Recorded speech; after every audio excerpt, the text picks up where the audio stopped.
आपको बता दें कि उत्तर प्रदेश सरकार की महत्वाकांक्षी योजना मिशन शक्ति 5.0 के तहत महिलाओं को और बालिकाओं के सशक्तिकरण, सुरक्षा एवं स्वावलंबन को बढ़ावा देने के उद्देश्य से अमरोहा शहर के जोया रोड पर स्थित एक निजी बैंक्वेट हॉल में मिशन शक्ति 5.0 के अंतर्गत जन जागरूकता कार्यक्रम का आयोजन किया गया। इस अवसर पर जिलाधिकारी निधि गुप्ता वत्स ने सरस्वती माता की स्मृति में दीप प्रज्वलन कर कार्यक्रम का शुभारंभ किया। कन्या गुरुकुल महाविद्यालय चोटीपुरा की छात्राओं ने स्वागत गीत प्रस्तुत किया। शारदीय नवरात्रि के अवसर पर जिलाधिकारी निधि गुप्ता वत्स, नगर पालिका अध्यक्ष शशि जैन और ब्लॉक गजरौला हसनपुर की ब्लॉक प्रमुख ने 9 कन्याओं के चरण स्पर्श कर उन्हें भोजन कराया। साथ ही आंगनबाड़ी महिलाओं की गोद भराई भी की गई। कार्यक्रम में विभिन्न विभागों में उत्कृष्ट कार्य करने वाली महिला अधिकारियों और कर्मचारियों को सम्मानित किया गया।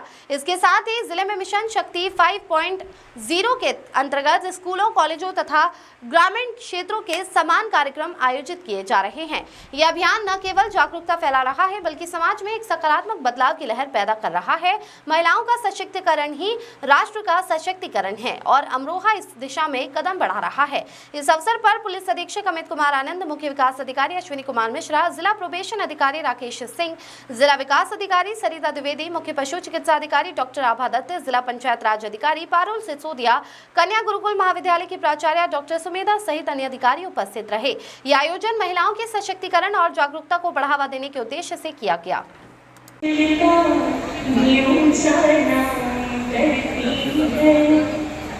जो पत्नी बन मरण तक भी पति के साथ चलती है, उसी नारी को ये विषा न अनसोहार करती है, उसी नारी को ये विषा न अनसोहार। इस शब्द की व्याख्या यदि एक शब्द में करूं तो वो शब्द है जगत प्रवाह धारी। वो शक्ति है जिसको वेदों में राष्ट्र की पुरोधा कहा, पुरंधर योषा। ये वो शक्ति है जिसको वेदों में राष्ट्र का मस्तक और राष्ट्र का ध्वज कहा।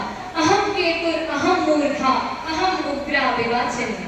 तो राष्ट्र के इसी मस्तक को हमेशा उठाए रखने के लिए हमारे राष्ट्राध्यक्ष माननीय प्रधानमंत्री नरेंद्र मोदी जी ने एक विकसित भारत 2047 की योजना के तहत नारी शक्ति ही राष्ट्र शक्ति ये मंत्र राष्ट्र को दिया और इसी मंत्र को साकार करने में अपनी अहम भूमिका निभा रही है हमारी उत्तर प्रदेश सरकार।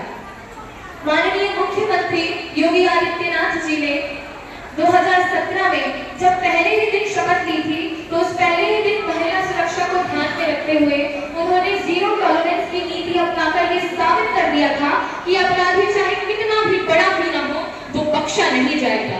और इसी दृढ़ प्रतिबद्धता को आगे बढ़ाने के लिए 2020 में शारदीय नवरात्रि के अवसर पर स्थापना की गई थी मिशन शक्ति की। तो क्या है मिशन शक्ति?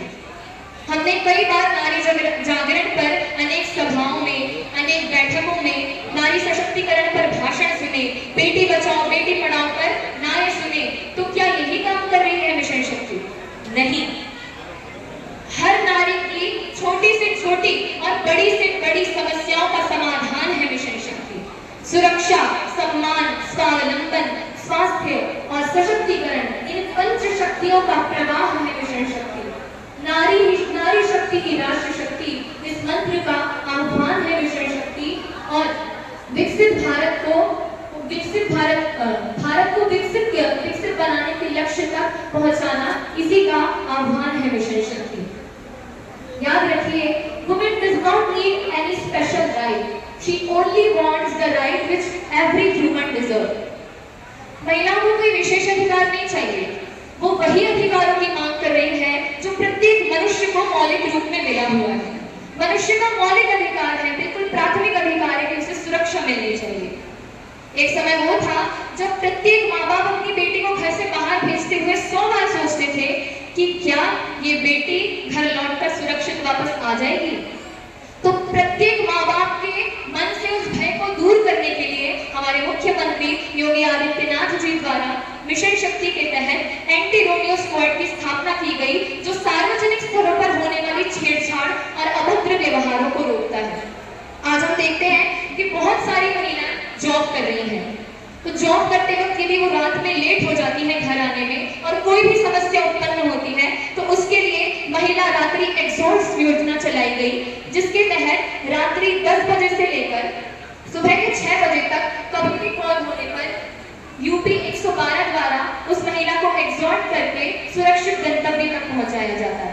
और न केवल बाहरी सुरक्षा अपितु ब्लैकमेलिंग और घरेलू हिंसा को ध्यान में रखते हुए हमारे मुख्यमंत्री जी ने 1090 हेल्पलाइन नंबर जारी करवाया है और साथ ही ऑनलाइन फैमिली काउंसलिंग इस योजना की स्थापना की, जिसके तहत प्रत्येक नारी घर बैठे ही अपनी शिकायत दर्ज कर सकती है।